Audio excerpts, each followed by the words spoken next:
দেশের বাইরে থাকি, ঠান্ডা পানির সমস্যা, গ্যাস্ট্রিক, ওজন নষ্ট হয়ে যায় বারবার, কি করব? গ্যাস্ট্রিক যদি কারো খুব মারাত্মক পর্যায়ে চলে যায়, যে অল দ্য টাইম লং তার বায়ু নির্গত হতে থাকে, সেক্ষেত্রে কি করবেন?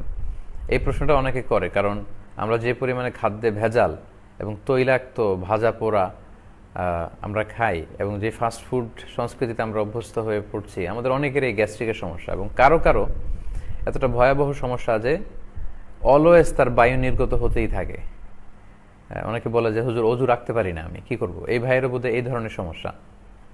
যদি অবস্থা এই পর্যায়ে চলে যায় যে অলওয়েজ বায়ু নির্গত হতেই থাকে, আবার অনেকে বলে যে তাদের ইউরিন ড্রপ করতেই থাকে, এটাকে তারা নিয়ন্ত্রণ করতে পারে না, এই পরিস্থিতি যদি হয়, তাহলে সেক্ষেত্রে আমরা বলি প্রত্যেক সালাতের জন্য একবার করে ওযু করবেন, দ্যাটস ইট।